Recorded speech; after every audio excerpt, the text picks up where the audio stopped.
So hello everyone, आज मैं आपके साथ डिस्कस करने जा रहा हूँ मॉक टेस्ट 1। उसमें मैं मैथ्स और रीजनिंग वाला पार्ट आपसे डिस्कस करूँगा।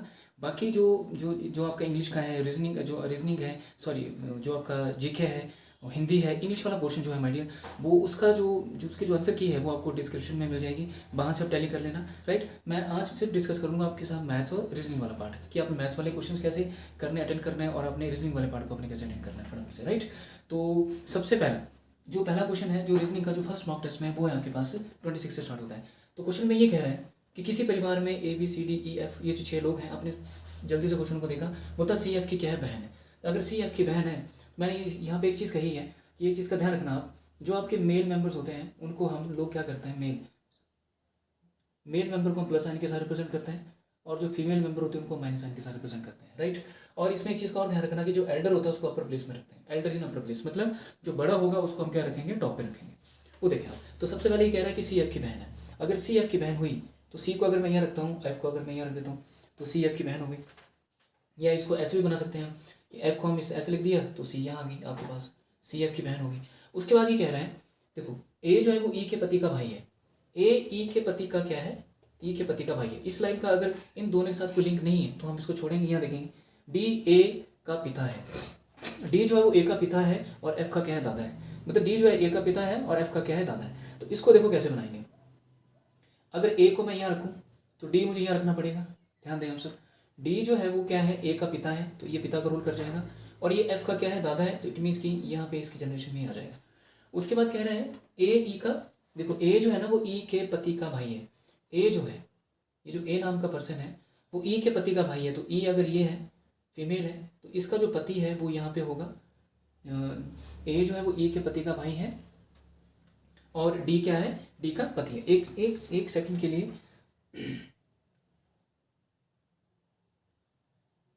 यहाँ पे जो पर्सन है इसको एज इट इज रखते हैं। ठीक है, ये कह रहा है ना कि A जो है वो E के पति, ये जो पति होगा उसका क्या है, ये भाई है।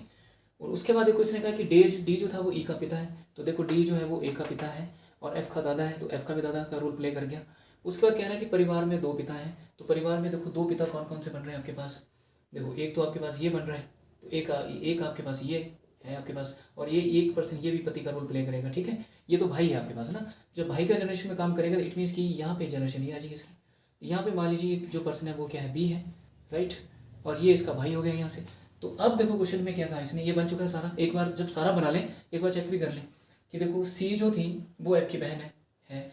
फिर बोला कि देखो A E के पति का भाई है, तो देखो A जो था वो E के पति का ये भाई आ गया यहाँ पे, इसका जेंडर हमें पता चल चुका है। अब कहता है D A का पिता है, तो D जो था वो देखो A का क्या है, पिता भी है। अब कह रहा था F का क्या है, दादा है, और F का क्या है, वो दादा है, तो दोनों आपस में भाई भाई हैं। अब कह रहा परिवार में 2 पिता हैं 3 भाई हैं, तो देखो परिवार में 2 पिता हैं तो ये दोनों पिता का रोल प्ले करेंगे, और भाई देखो ये है और ये भी भाई का रोल प्ले कर जाएगा कि ये क्या F है आपके पास।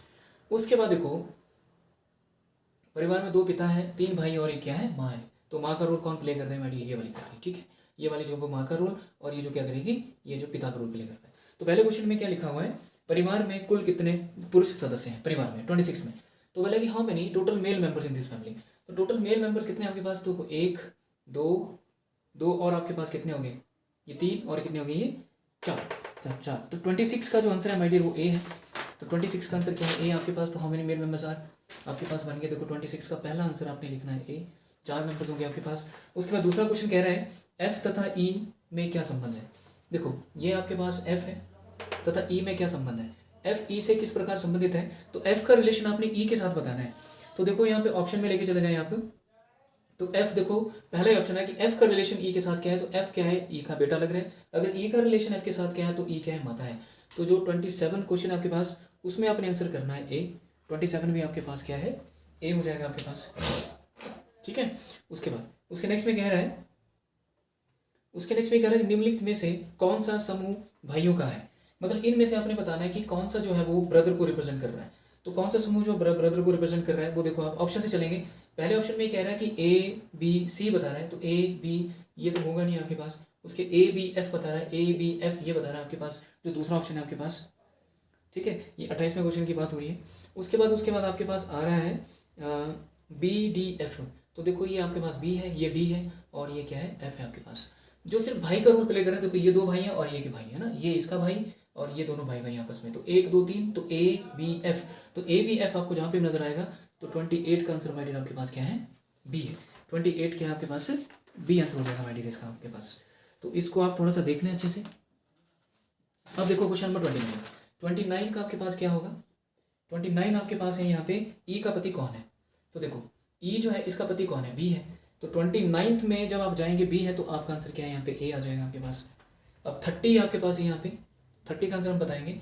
30 में लिखा है इसने परिवार में माँ कौन है, तो परिवार में जो है वो माँ का रोल कौन प्ले कर रही है, वो ई प्ले कर रही है, तो आप किसको टिक करेंगे, डी को टिक कर देंगे माय डियर। 30 का आंसर क्या हो जाएगा फिर आपके पास, डी हो जाएगा, राइट। ये 5 क्वेश्चन आपके जो है वो ब्लड रिलेशन से बनते हैं। देखो कई बार एग्जामिनर क्या करता है, वो पजल में से क्वेश्चन डाल देता है ना, कई बार वो क्या करेगा ब्लड रिलेशन से क्वेश्चन आएंगे, फिर सिटिंग अरेंजमेंट से, तो 3 टाइप्स आपकी बनती हैं, तीनों आपकी ठीक होनी चाहिए, स्ट्रांग होनी चाहिए। तो अगर इस टाइप का क्वेश्चन माइडियर आता है तो 5 क्वेश्चन आपके बनेंगे, तो ये 5 क्वेश्चन के आंसर आपके पास लिख दिया मैंने, राइट। तो एक बार इन क्वेश्चन को देख लिया आप, इंपॉर्टेंट नहीं है ना। क्वेश्चन नंबर 31 क्वेश्चन है माइडियर आपके पास, टेस्ट सीरीज वन का 31 क्वेश्चन इज, इसमें कहा है देखो फूड का रिलेशन किसके साथ है, स्टोमक के साथ। इसको कहते हैं हम एनालॉगी, एनालॉगी को बोलते हैं हम समानता, है ना, कि हम सिमिलर मीनिंग का वर्ड वहाँ पे ढूंढते हैं कि तो फूड का रिलेशन स्टोमक के साथ, तो कहता है कि फ्यूल का रिलेशन किसके साथ होगा, तो जो रिलेशन इन दोनों के बीच का इन्होंने बनाया है वही रिलेशन हमें इनका बनाना है। तो फूड का रिलेशन अगर स्टोमक के साथ है तो इंजन का फ्यूल का रिलेशन किसके साथ होगा, फिर माइडियर के कहा किसके काम आएगा, इंजन के काम आएगा। तो आपका आंसर क्या होगा यहाँ से 31 का आंसर है माइडियर आपके पास सी, तो 31 का आंसर क्या होगा आपके पास, सी हो जाएगा, राइट। आई होप आपको ये क्वेश्चन क्लियर हुआ होगा। उसके बाद आपने बताना है क्वेश्चन नंबर 32, जो 32 क्वेश्चन है आपके पास। 32 क्वेश्चन में ये कह रहा है कि what is different from rest, मतलब आपके पास 11 ऑप्शन में है, बी ऑप्शन में आपके पास 21 है, सी ऑप्शन में आपके पास क्या है 31 है, और डी ऑप्शन में आपके 41 है। अब क्या कह रहे हैं 32 क्वेश्चन में कि इन जो 4 ऑप्शन है इनमें से आपने डिफरेंट बताना है।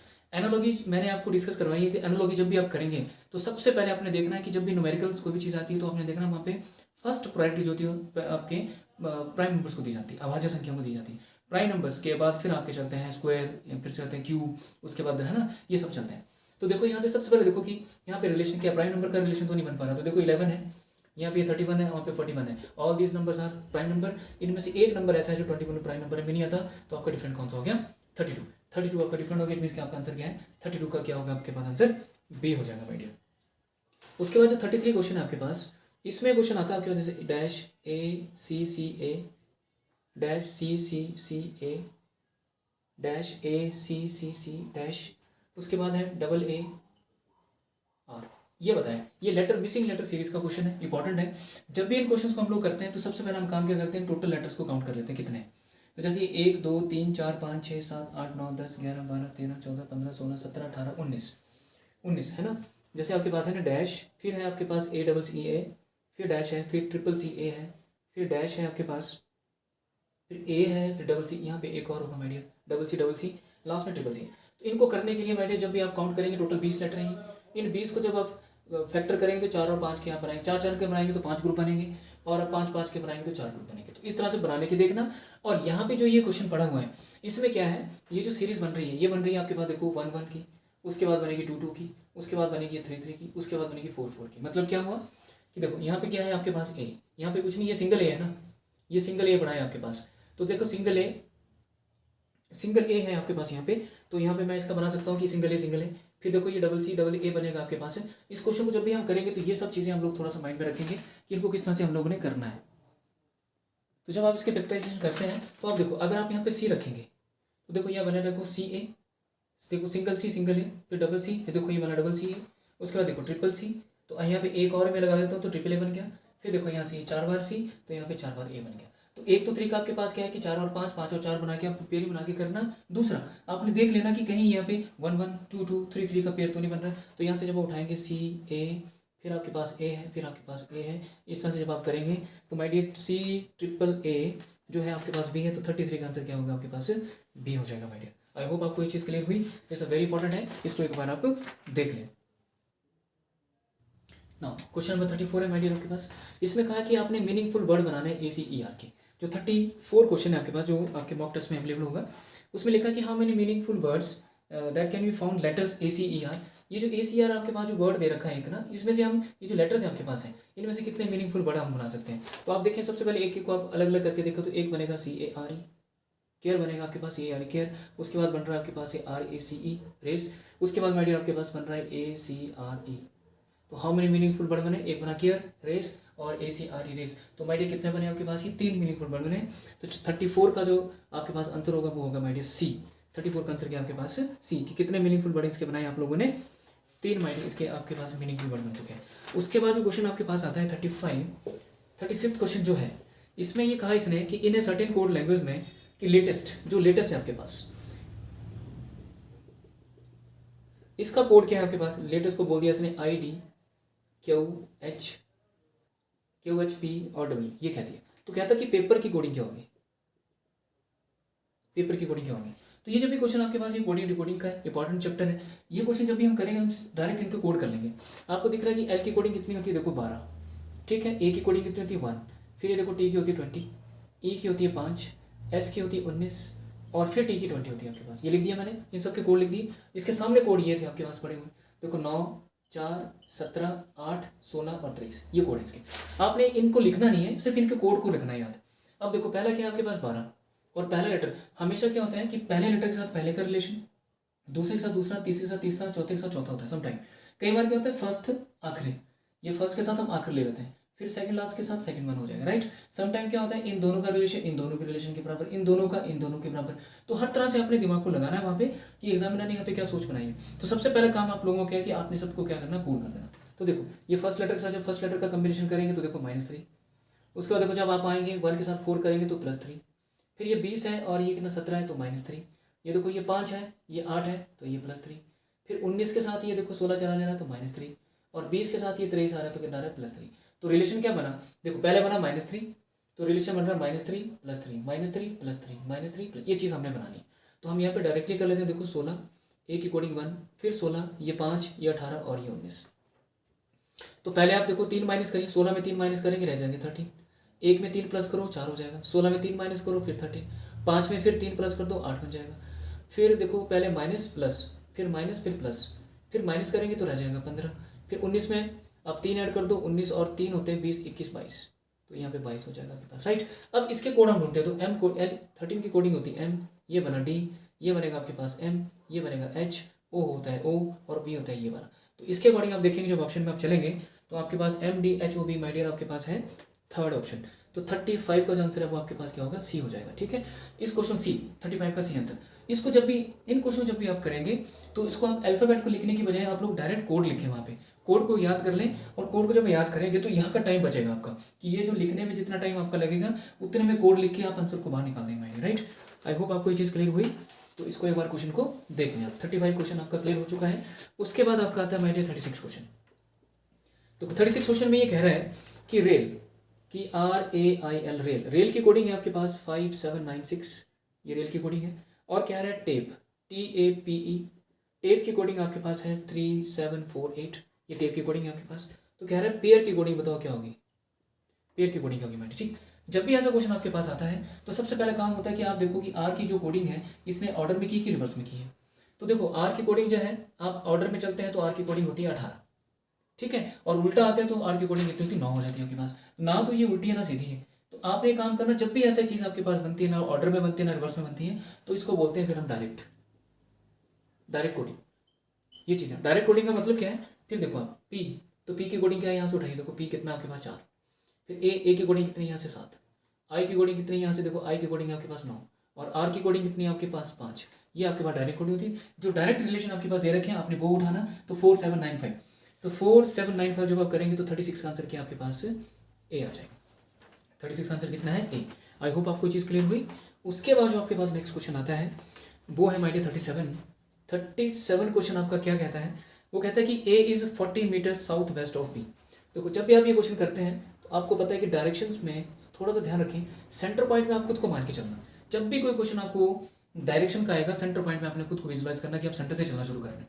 फिर आप अपने सामने देखो कि आपके सामने ऊपर नॉर्थ होगा, बैक में चले जाओ तो आपका क्या हो जाएगा, साउथ हो जाएगा। तो ऐसे सेंटर में खुद को मानो, ये आपका नॉर्थ है तो इसके सीधे नीचे क्या होगा, साउथ होगा। आपके राइट हैंड में ईस्ट है और लेफ्ट हैंड में क्या आपका वेस्ट है। बस इस तरह से आप लेके चलें कि आपका लेफ्ट हैंड क्या है आपका वेस्ट है और राइट हैंड क्या आपका ईस्ट है। आप सेंटर में खड़े हैं, आप इस तरफ जाएंगे तो आपका राइट हैंड नीचे, लेफ्ट हैंड ऊपर। आप इस तरफ आएंगे तो राइट हैंड ऊपर, लेफ्ट हैंड नीचे, राइट। ये चीज़ थोड़ा ध्यान रखें। क्वेश्चन कह रहे हैं कि A is 40 metre south west of B. अब देखो ये चीज़ें होती है कार्डिनल डायरेक्शन, इसको कहते हैं हम कार्डिनल डायरेक्शन। ये बहुत ज़रूरी होती है समझने में। अब देखो ये जो है ना साउथ वेस्ट का मतलब ये वाला है, ये साउथ वेस्ट को रिप्रेजेंट कर रही है, ये वाली लाइन। और ये वाली लाइन जो है वो साउथ ईस्ट को रिप्रेजेंट कर रही है। ये वाली लाइन जो है वो नॉर्थ ईस्ट को रिप्रेजेंट कर रही है। और ये वाली लाइन जो है वो नॉर्थ वेस्ट को रिप्रेजेंट कर रही है। ठीक, सेंटर में आप खड़े हैं, 90 डिग्री का हर एक क्वाड्रेंट होगा आपके पास। तो पहले वाले क्वेश्चन में ये कहा कि A is 40 metre south west of B. तो देखो ए इज किसके बारे में बात कर रहा है, वो ए के बारे में, कि ए जो है वो 40 metre south west of B है। तो बी को आप यहाँ मानेंगे सेंटर में, तो 40 मीटर साउथ यहाँ पे ले लेंगे हम ए को, ए के बारे में कह रहे हैं ना, सॉरी साउथ वेस्ट बोल रहा तो यहाँ पे आएगा। तो 40 मीटर की बात की तो 40 मीटर का मेडियन आप थोड़ा सा इतना ले लें, यहाँ पे 40 मीटर लिख दें। और ये मान लीजिए कि पूरा पूरा 40 मीटर हो गया। कि जो ए था वो कहाँ है आपके पास, यहाँ मान लेता हूँ साउथ वेस्ट आपका ये है, तो 40 metre south west of B हो गया। उसके बाद कह रहा है C is 40 metre south east of B. अब बी के साउथ ईस्ट में कौन है आपके पास, यहाँ पे सी है, ये सी मान लीजिए कि सी जो है वो बी के साउथ ईस्ट में है। तो साउथ ईस्ट की कार्डिनल डायरेक्शन ऐसे चलेगी, साउथ वेस्ट की कार्डिनल डायरेक्शन ऐसे चलेगी आपके पास, राइट। यहाँ ये दोनों चीज़ें हो गई।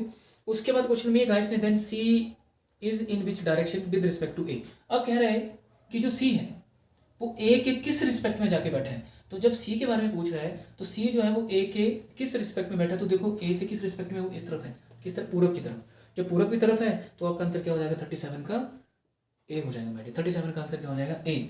देखो जब वो ए के बारे में पूछेगा कि ए जो है वो सी के किस तरफ बैठा है, तो ए जो है वो सी के किस तरफ बैठा है, वो पश्चिम की तरफ बैठा है, क्योंकि देखो ये वेस्ट साइड है, इस तरफ जा रहा है वो, तो वो पश्चिम है। अगर वो पूछा है सी के